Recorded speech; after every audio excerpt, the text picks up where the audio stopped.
was young and I started playing, all the older musicians said, you have to learn all your standards and 12 keys, and when you move to New York, they're going to test you. And then I moved to New York, and nobody ever asked me to play standards. You know what I mean? So my whole life was like, I'm going to do this, and it never happened. It took a left turn. And actually, when I moved to New York, people were very, if you said you wanted to play a standard, people thought, oh, that's very reactionary.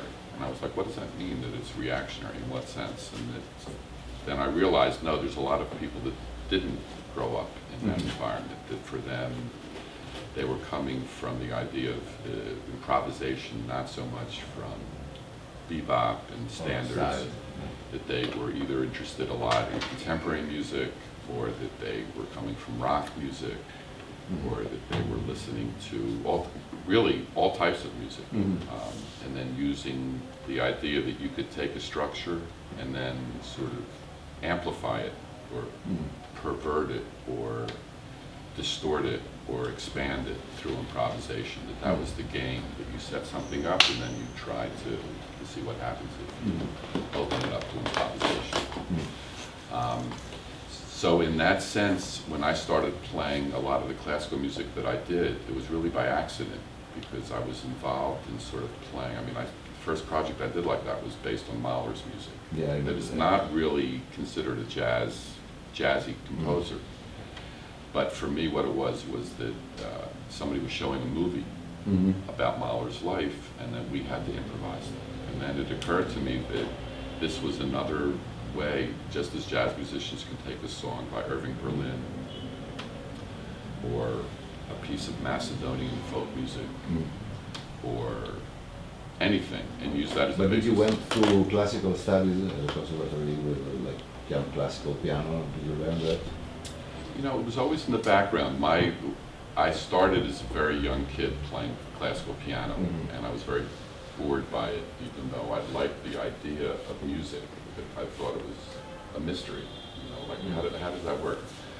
But when I was about 12 or 13 in Philadelphia, where I was growing up, there was a French pianist named Bernard Pfeiffer, who was he had a lot of classical training, but he sort of became the guru for a lot of young musicians in my generation. And when I said I want to play jazz, I want to play like Coltrane and Miles, and he said, okay, you can do that, but keep on practicing classical music to keep your technique up. And by the way, what's the third chord in that Chopin piece you're playing? You know that chord? No? You don't know? Oh, really? Figure it out. And when you hear the radio, what's that chord? And it just occurred to me that what he's saying, and those people that you play with, you know what records they played on? So everything became like, wow, there's so many connections and different things to think about. And so I became more obsessed with practicing and with trying to figure it out. And he encouraged people to play with older musicians, but he said, but don't forget about playing with musicians your own age, because the old people are old already. They smell bad already. You want to get with the young musicians and work your own thing out. So that was good advice, because at the same time in our city, you had musicians like Philly Joe Jones and Mickey Roker and Bobby Durham and Hank Mobley, and you could go to a club and at the end of the night say, can I sit in Mr. Mobley with the blues? And they would say, come on. And then, so you were actually playing with those musicians. But there was another scene going on among the people that were our age. And the idea was, how do you learn how to play with those guys and also with us guys? I mean, how do you learn how to do both those things? And also, how do you teach yourself about music? Because that was another thing that Pfeiffer really said. He said, it's very hard to teach about music if you don't know what the question is that you're trying to ask is. So how do you practice? How do you develop style? How do you do all those things? And you know, at the same time that I was getting into his world, I was also listening to a lot of contemporary music, like Boulez and Stockhausen and Stravinsky. Pretty hard. It was, but you know, I was hearing people like Anthony Braxton and Chick Corea was sort of playing in that style. I mean, this is before Chick Corea became more like a fusion player.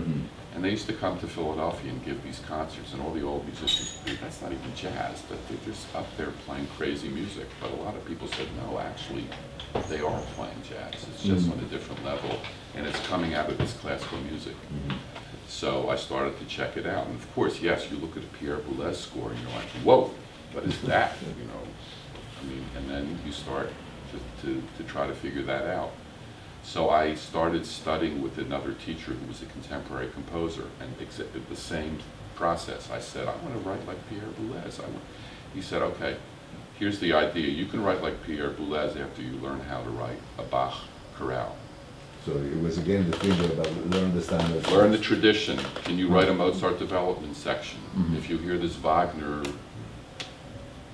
page of Wagner, what are the chords in there? Do you know what they are? And it's just this idea of like realizing, oh, you know, there's a language here. There's something that you have to sort of internalize. Yeah. And he told me, he said, I teach, this man actually taught in the university, but he said the problem in the university is by the time many students, of his students, he was saying, get to that point, they're already thinking, I'm already Arnold Schoenberg. I don't need to go back and listen to Bach chorales.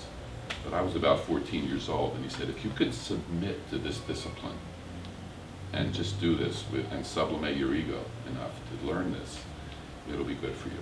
So I said, I'll do that. And you were 14? I was about 14. I mean, you know, I learned a lot of things from this guy. His name was George Rothberg. I don't know if his music is so well known here, but in Philadelphia he was an important guy. But he was the type of man that let me sort of stay in his house.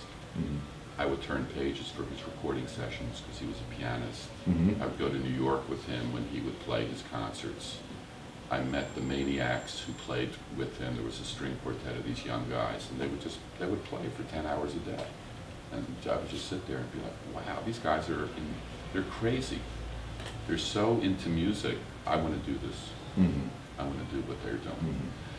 And then, you know, as I got a little bit older and also saw that because through the piano, I mean, it's true of other instruments, but I was experiencing this as a pianist, that I could experience many worlds in Philadelphia through the piano.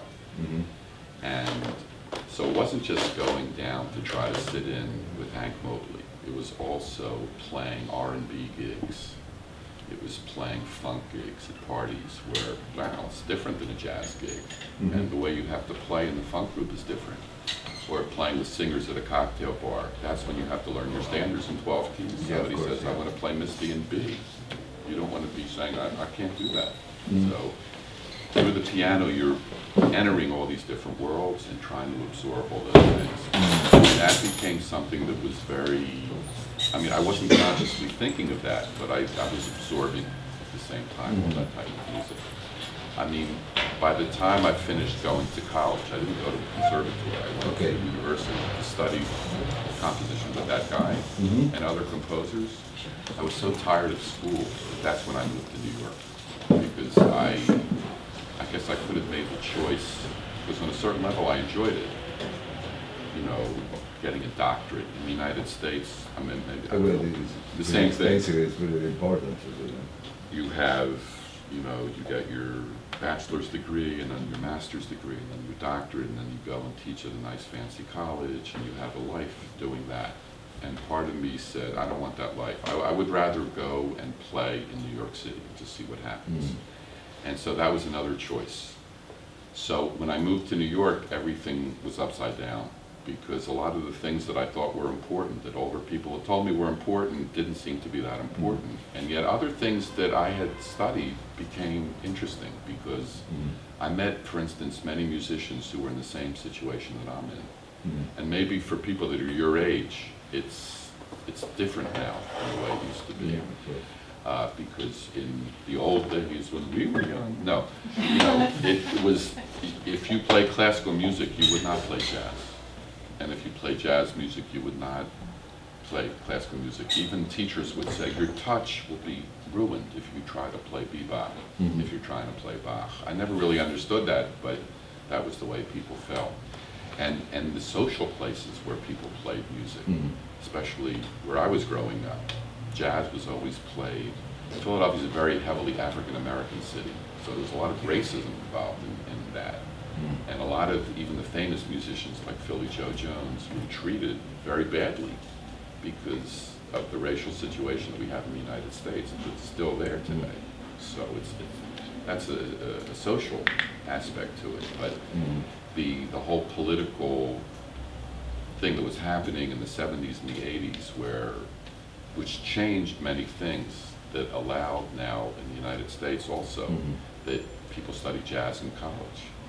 In the college I went to, jazz was taught in the folklore department, not in the music department. And the guy would bring in a record as if it was, here's music from Africa. And I would raise my hand and said, I have a gig 2 blocks from here, because the University of Pennsylvania was in a big ghetto in Philadelphia. So if you guys want to come to my gig tonight, please come. And all the students would be like, no, that's a little dangerous for us. I said, no, it'll be okay. They'll warn the people that you're coming, and they'll give you a seat. You can drink Cokes in the corner, nobody's going to bother you. And I realized, man, you're in these worlds that people don't interact so much in the worlds. And maybe it was just a function of being, again, and being able to be a chameleon and playing in the different worlds to see that it wasn't a big deal. I think that's changed a lot. Yeah, probably, yes. And people don't think of jazz musicians as being drug addicts and irresponsible people when you read about that. Finally, so we Finally, no, I mean, there's drug addicts everywhere. Lawyers are drug addicts, but people don't say don't become a lawyer because you don't want to get involved with those people. Yeah. But many, you know what I'm saying, that whole idea of jazz became respectable. And it's very ironic because sometimes I think, what would Philly Joe Jones have thought if he knew that he was being studied in a school in Turin? Or that somebody had written a doctoral dissertation on Philly Joe Jones' use of the hi-hat. On the one hand, he would have been totally flattered, like, wow, I'm in the curriculum of music, finally, we get respect. But another way, it would have been sort of a joke. It's like, really, that's the way they're teaching music? Because the way that music was taught was in the bar, on the bandstand. And it was made clear to us as young people that if you don't really accept that, then you'll never even come into this place. You have to show a certain respect to all these people. And so that was one way of thinking about music. When I moved to New York, I saw that there were a lot more anarchists and people that were rejected. And New York is full of that, not just for musicians, but actors, the weirdos in the towns, that they don't get any acceptance. They go to a place like New York, and then we find each other. And then, so it wasn't so abnormal to do a gig at a place like the Knitting Factory where somebody said, yeah, we're going to play a piece by Pierre Boulez and improvise. Okay, no problem. And then after that, we're going to do some Zappa. Okay, no problem. Everybody knew all these things. It wasn't like being with a lot of beboppers who were like, who is Frank Zappa? We don't know. You know, people were informed. And so that environment was very liberating, because it wasn't this thing of like, oh, now we have to do jazz like this. No, you can do jazz as you want. And jazz is just a word. It's not something that anybody should define. If you want to mix this with this, you can do that. If you want to try this, try it. Okay, shall we, if you have time, Sure. just do some, if you want, I mean, to play a little bit. Sure. I mean, something that is fascinating about the Goldberg variation, I mean, that you went straight to the basic structure of the harmonic basic structure, and you build up 64 or maybe more variation, no? Where I did 72 because 72, I live on 72nd Street. Okay. So it is very funky stuff. I mean, also they know some of them because I played them some music, not because you were coming, just last year. So in the years we listened to that. Okay. Maybe you can just say, okay, the basic structure is this. Okay. The area is this. Yeah, I can play like a short example, no? Exactly, I can do Something that. like that. But just before I do that, one thing about theme and variations, which I'm sure everybody here would understand, is it's very similar to jazz improvisation over a standard. Yes. So if you have a standard and you're studying a transcription, let's say at Coltrane, over, but not for me, what you're doing is you're thinking about what is the chord in that section, and then what is Coltrane playing on top of that. Sometimes he's playing in the scale, sometimes on top of the scale, sometimes he's superimposing harmony, sometimes he's doing both, he's sort of wiggling around.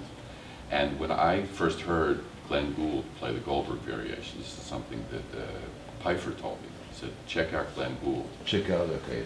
Glenn Gould made a very famous recording in 1956 of the Goldberg Variations, where he took what people considered unbelievably, but it was true, a very academic piece. People thought, you know, this is not so interesting, and played very, you've heard this piece, right, that recording?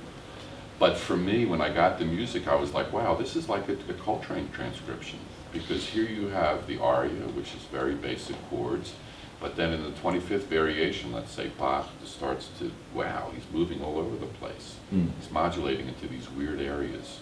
He has substitutions.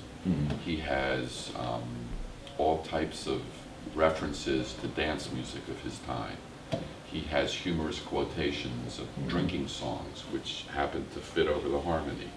He has music in French style, in Italian style, in German style. He has music that's very chromatic. He has music that's very diatonic.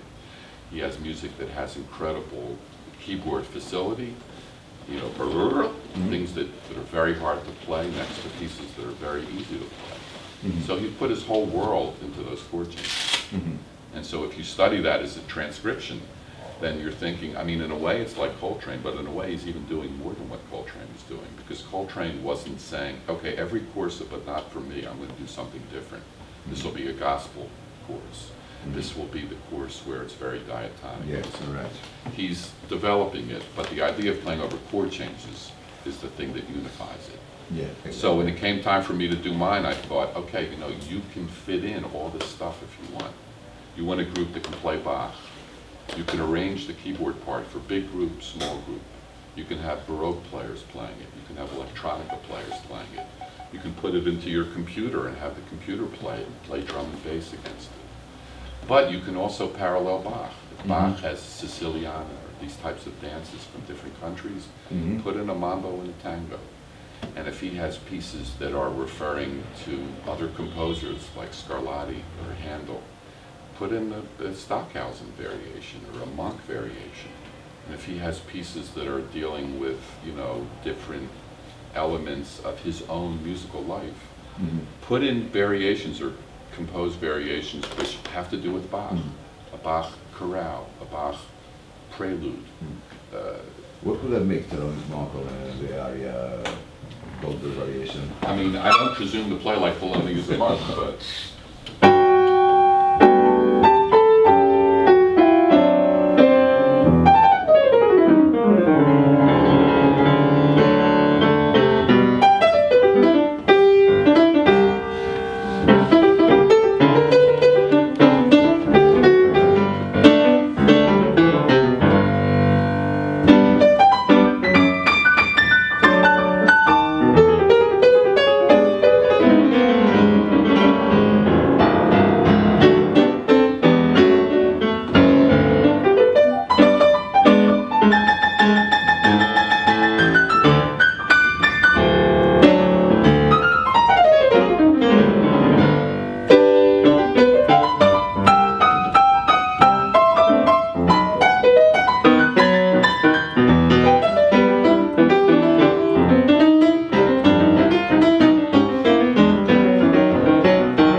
so you're just being modest. Yeah. If you're at the Cosby knows how to play that stuff. No, that's nice.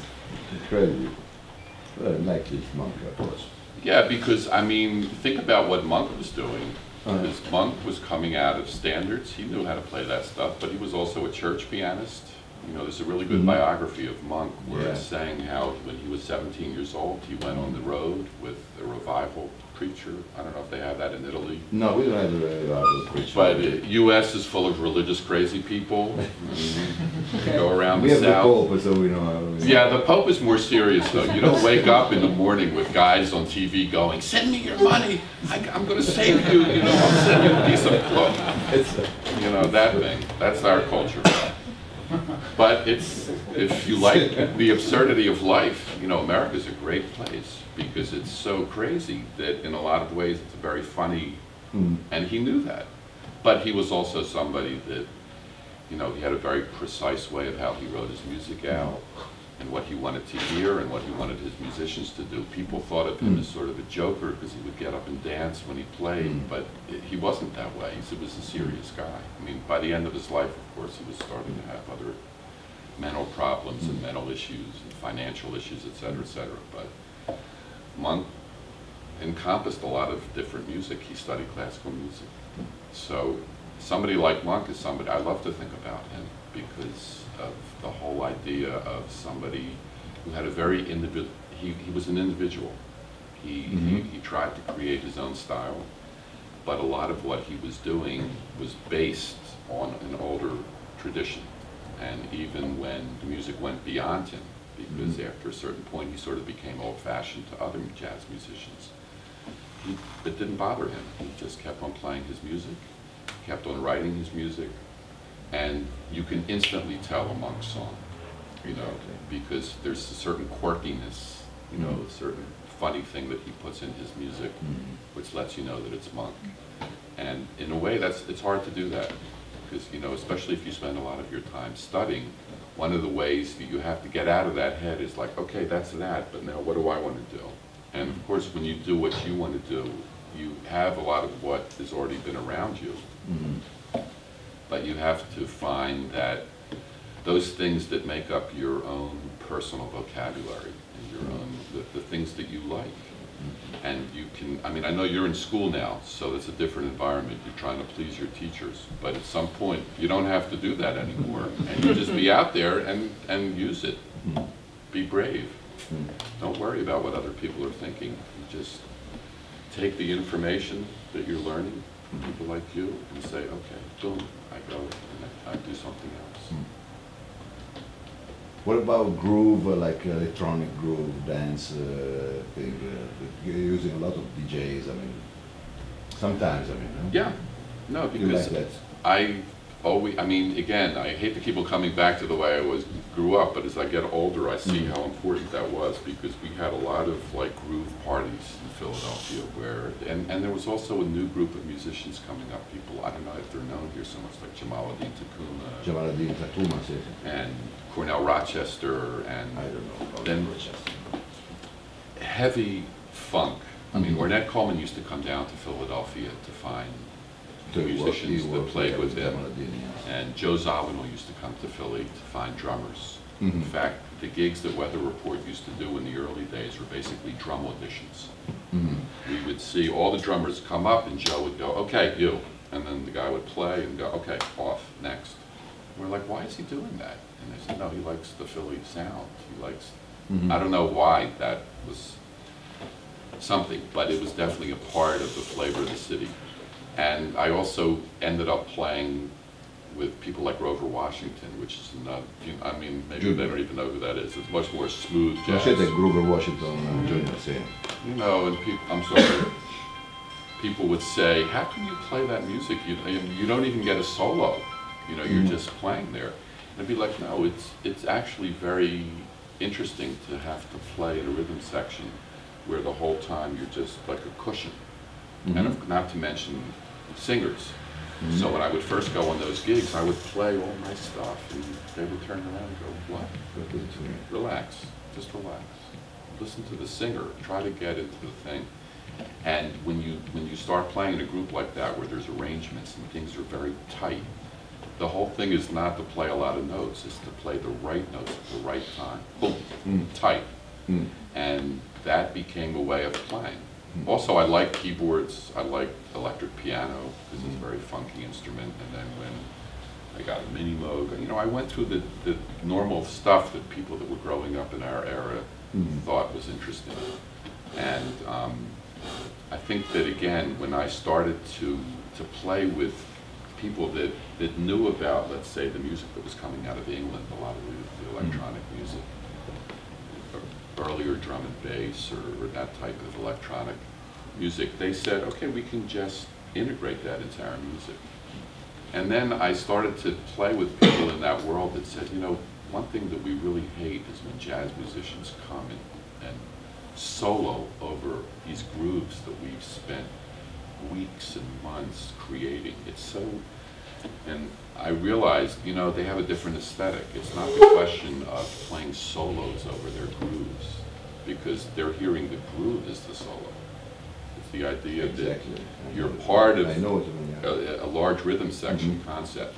You can play a little solo here and there, but it's not the idea that you're up there playing constantly. You're leaving a space and creating a space.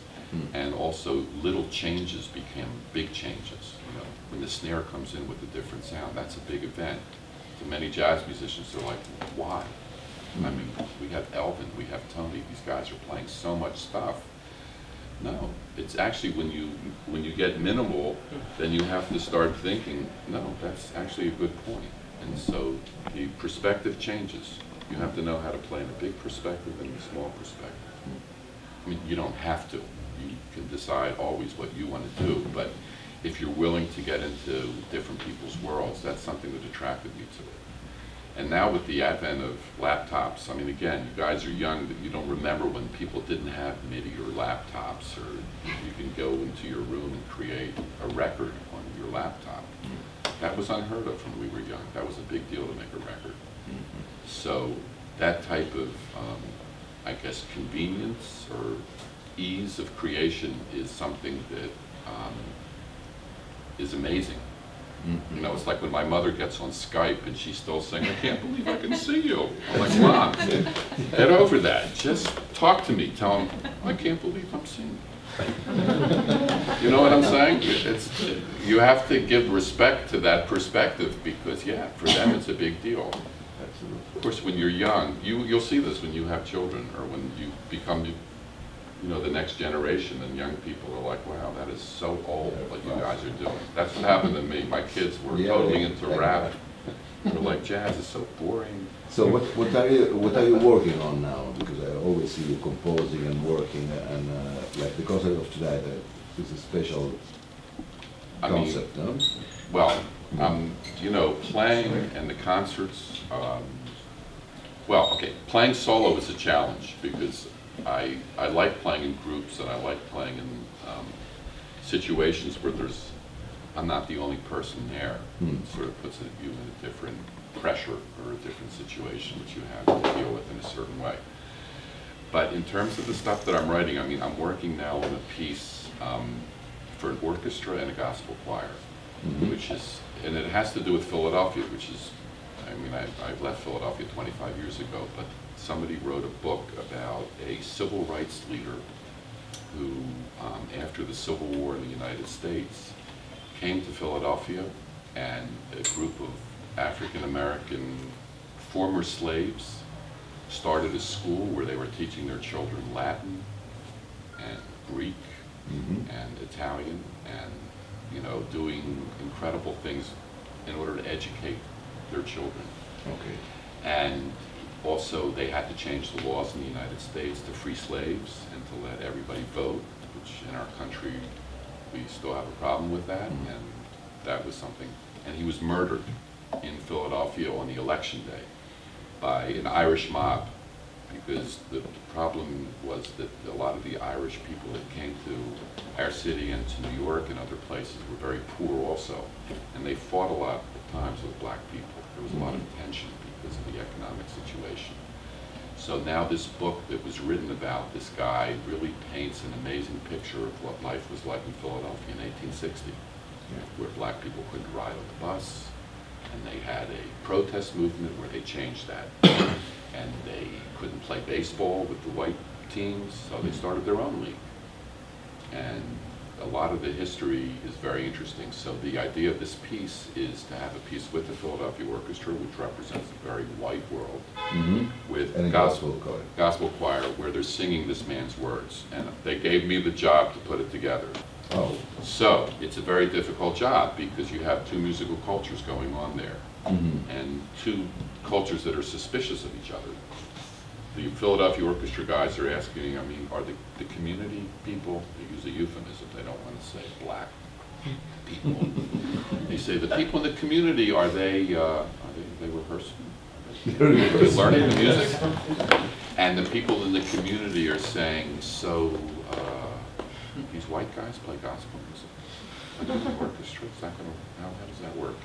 And I'm saying, I don't know. But basically, for me, it's an experiment because a lot of the music, the stuff for piano and orchestra, and especially as a Philadelphian, getting a chance to write a piece for piano and orchestra with the Philadelphia Orchestra, I'm going to write the craziest shit that I can write, and we're going to play.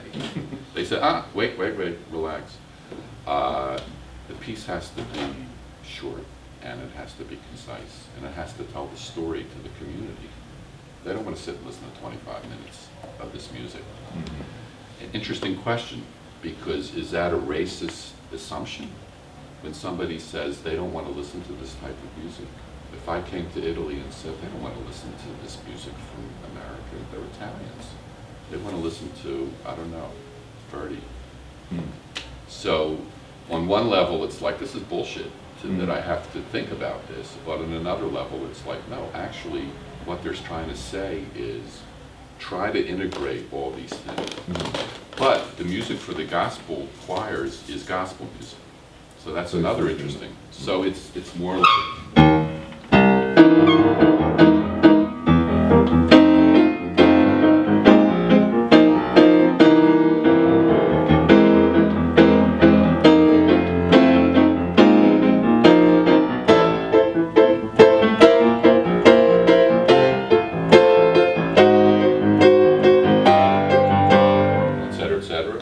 singing his words, which are about pride and power.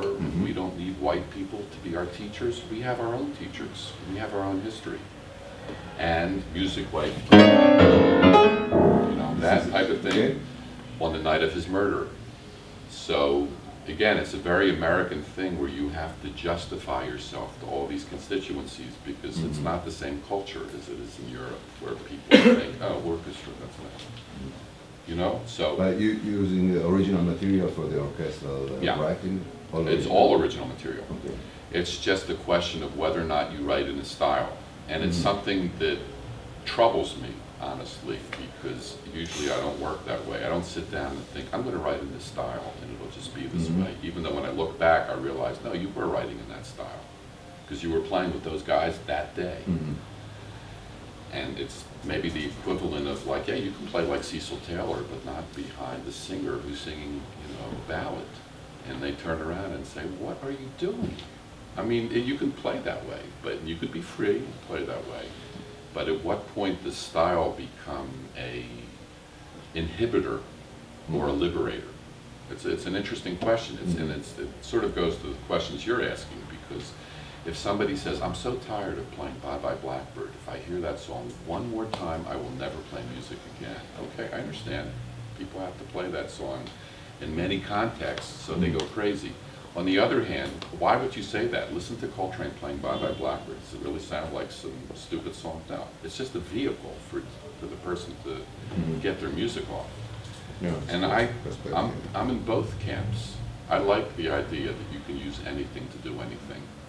But I also am a student of style, and the difference, I mean, I play with a drummer named Questlove, who literally asked me questions like, do you want 1972 Mike Clark or 1973 Mike Clark? You know who Mike Clark is playing on Herbie Hancock? Mike Clark, again, maybe it's all music, but the idea that somebody would actually have in their mind the difference year by year of somebody's personal style and ask you, what do you want? You went, oh, how about April 1972? Can we have that? Dial that in. Okay, you got that. But many musicians think like that. Yeah. So you deal with every mentality that says, if you want to be specific, I want to be specific. If you want to be mysterious, I want to be mysterious. You want to be a lover, I'm a lover. But you want to be a tactician and a military, okay, I'm in the army. So I don't know what that is, whether that's a strength or a weakness, because I would put it this way, there's many friends I have who would not have gone through this process of this orchestra piece that I'm describing. They would have said, man, this is too much noise in my head. I just want to write the music I want to write, and if you guys can sing it, good, and if you can't, it'll be like a lot of modern music things where it's a mess and it doesn't really sound good. A practical question, who paid you? Who's going to pay you? For that? The community or the city of Philadelphia, the government? Okay, who commissioned the work? This is another American thing, because we don't have government sponsorship of the arts the way countries, even like in Italy. I know people complain So here. there's not an art department? No, so what they do is they apply for a grant, and the grant forces you to, talking about verbiage, say unbelievable things in order to get the people to give you the money. So not only will we have a concert, we will have a meeting with music students. We will have concerts in the street.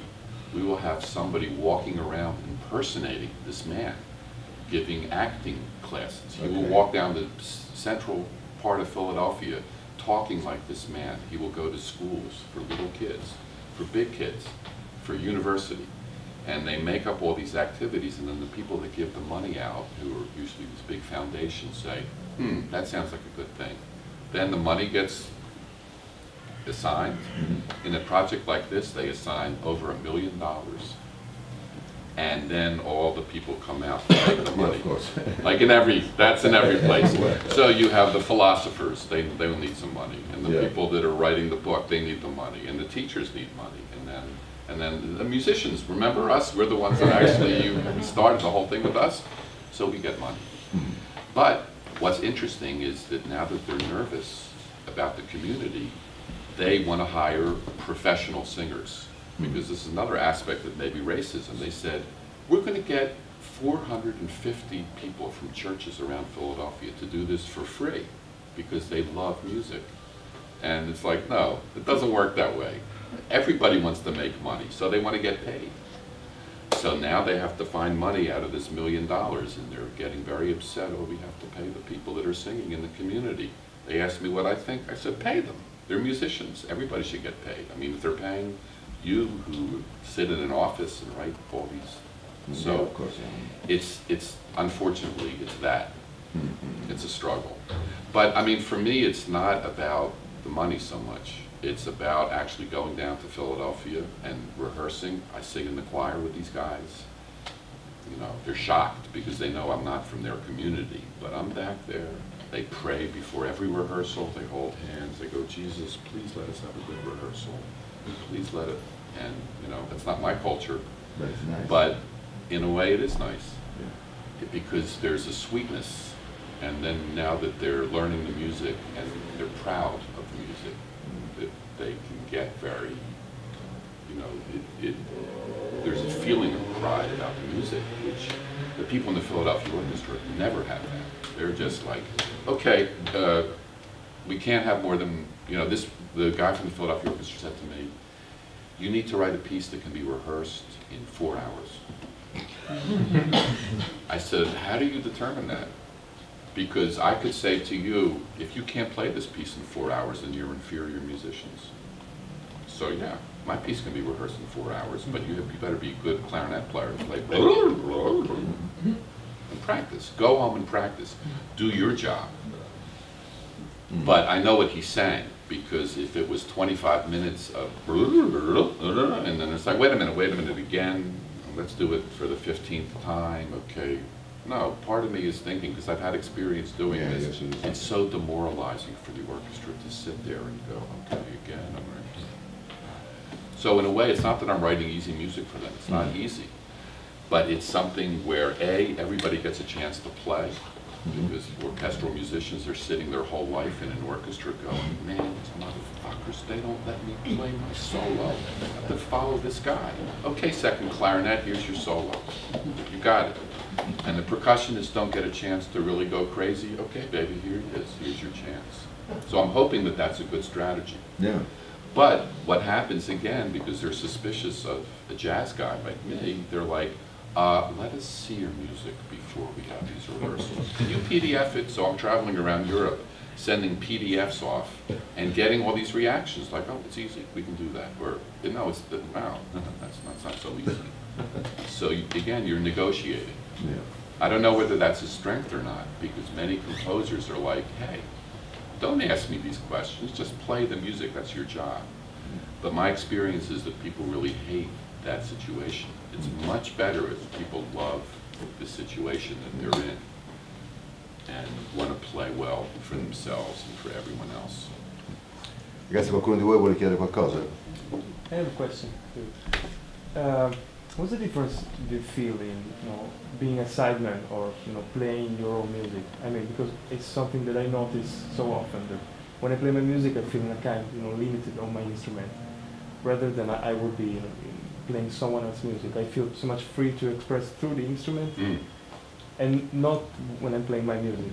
I feel more, really. Well, that's a good point. I mean, I think that the reason that it feels more comfortable to play other people's music is because there's a certain security that I don't have to justify this because it exists already. It's something that I'm just sort of adding my interpretation to. But I would say also that you can get to that point with your own music. And maybe it happens also when you get older that you wrote a piece that you've been playing for 10 years. It sort of becomes like a standard.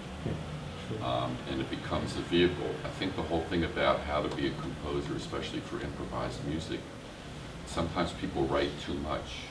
So it's good to have something that gives you the outlet or the openness to sort of play the things that you feel comfortable playing. But then there comes another time when you're sort of trying to learn how to play over difficult time signature or difficult chord changes. And you write a piece and you know honestly as you're writing, I'll never be able to play this. I mean, it's going to be really hard for me. That's good too. Because take that piece and practice it every day, and in a year from now you put that piece out there. Do you know what I mean? There's certain pieces that you write are vehicles for yourself to play your strengths, but then there's other pieces that you're hearing music in 17/8, write it down, and then start practicing 17/8. I mean, it doesn't mean you have to play that piece. It just means that you can use that as the vehicle to develop your own music, and it eventually will come. You'll start to feel more comfortable as you do it more and more. What's the balance for you as a composer between a pure composition you did? I mean, you sit on the piano with paper and pencil and write the music you're playing, or playing, thinking of a certain musician or a certain group. I mean, what's your way to compose? I mean, and how do you balance these two types? Well, I think that it's a good question because, for instance, when I started writing for more classical groups and orchestra groups, a lot of times people would say, you better be careful how you're writing your music out because it's written so badly that the musicians that you don't know will say, I'm not playing this because there's so many mistakes. Okay. So it forced me to learn, okay, what are the mistakes? What are the rules for how to write for an orchestra? That you have to put expression marks and slurs and information, which frankly, when I write for people in my own group or people that I've known for many years, they're not going to stop the rehearsal and say, I don't see an expression mark there, so I can't play that. They would be embarrassed to say that. Or, oh, you forgot to put a dot over the notes, so I'm not sure what to do. In a classical situation, it almost seems like they take a certain joy in torturing you. I have a question. When you wrote that here, and you're like, no, it's a mistake. Obviously it's a mistake. I'm sorry. Okay, they want to hear that. So I would say learn how to deal with all the constituencies that you're working with. If you're working with friends of yours who are going to be nice to you, write it so it's clear to them But when you see a situation, let's say where a string quartet says, I want to play your piece, start looking at string quartet scores and study everything on the score, every word. What does every word on that score mean? I mean, you're lucky because a lot of the words are in Italian already, because it's the language of music. Yeah. But for people that don't know Italian, they're going to their Italian dictionaries going, what does that mean? Sforzando, my God, you know, and then, no, you have to learn that. Because that's the language that those people speak. You don't have to do that, because if you decide, you know, it's not so important for me that to fill it up. I mean, my question was more about inspiration. I mean, when you want to, I mean, when you sit on the piano, maybe you think, okay, I want to write this music, this piece for Philadelphia Orchestra, or maybe or maybe that's a choice you do after you write the music or before. It's my question is about inspiration in composition. I mean, if you first think about musicians or music. I see what you're also saying. Sound. You know, it depends, because I think a lot of the time I try to keep a notebook of ideas as they occur to me, and I'm not sure what they're going to be. It's just like, okay, I have a melody, I want to remember it. I have a rhythm, I have an idea for how a piece could move from here to there. I write it down. And then it becomes apparent. Oh, I have a trio. Let's try it in a trio. I have a quintet. Let me try it with a quintet. The idea is to get the music done first and then see what it can go. But then I think you also get to a certain phase in your life where you're not waiting around for inspiration. It's like the piece is due, or the record is going to be next week, or the concert is in 2 weeks. So at that point, you better start writing. You have to work, and it's like a muscle that you have to. It's like exercise. Yeah. You write, and even if you throw out 90% of what you write, you have to have a certain disciplined way of approaching it, and it's not easy. But what I found for myself is that it's much easier if you're used to doing that. So even if you're on the road, you're tired, you go back to your room, work on it for an hour and see what you can do to generate. And the thing that's good about that is that it starts to grow, you know, like a week later you're like, whoa, you know, it sort of has all these elements to it.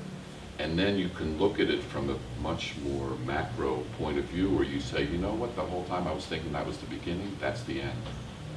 So now I need a little beginning. Oh, the middle part, that could be the beginning.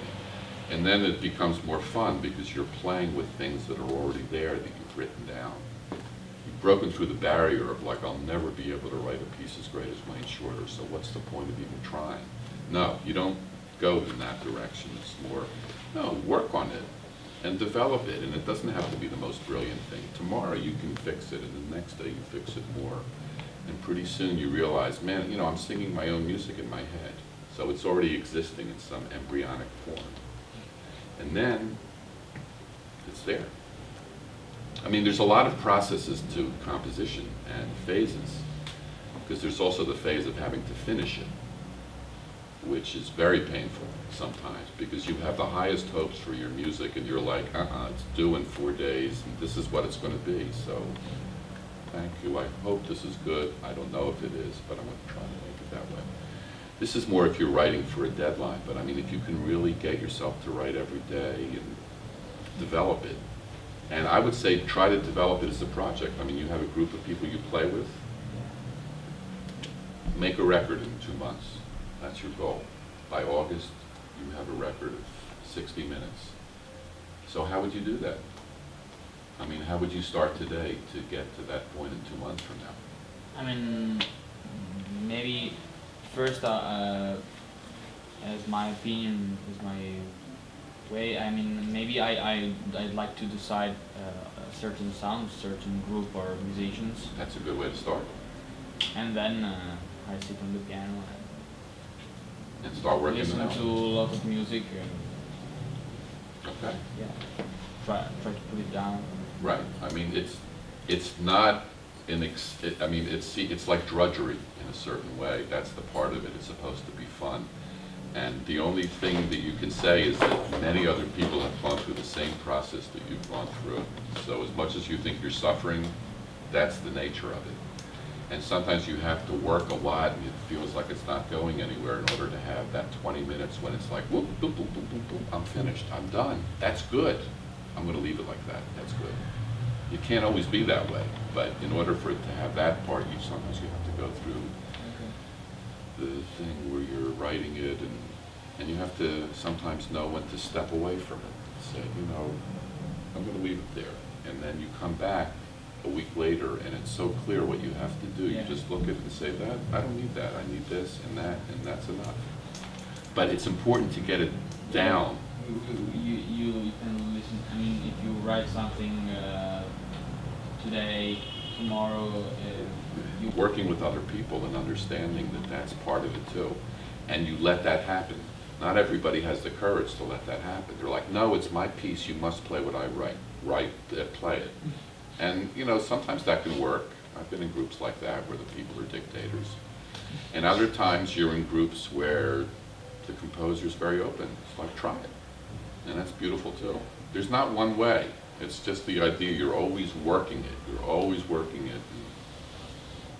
That's, you have to love that process and to be patient with yourself. May I ask you something? Yeah. In your history of compositions, do you use just the language of classical notation, the notes, or do you use also graphics and painting or poetry walls or something? Absolutely.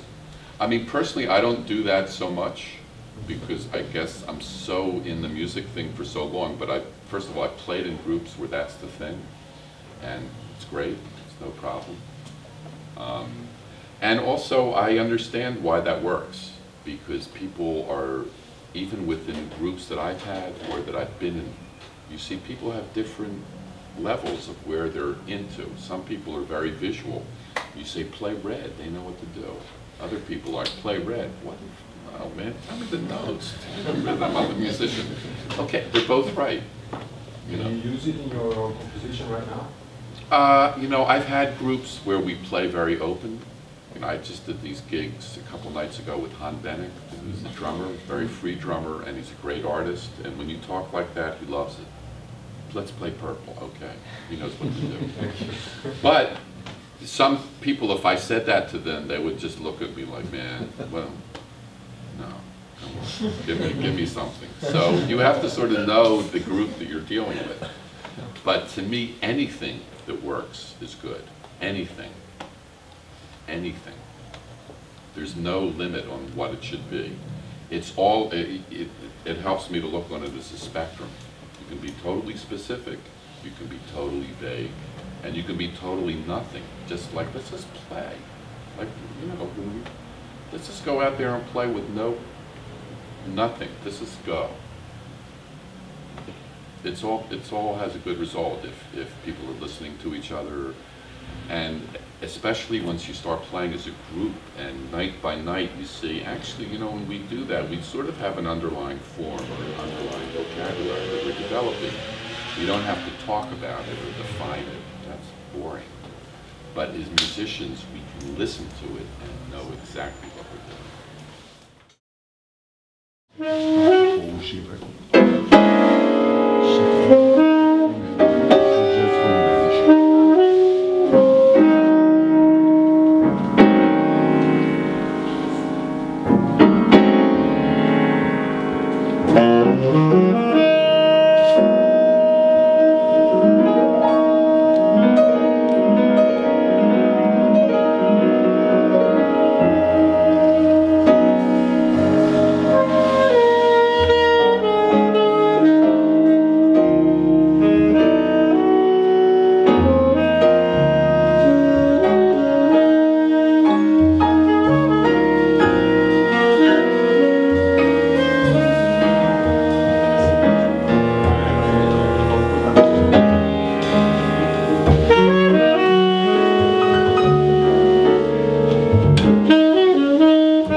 Thank you.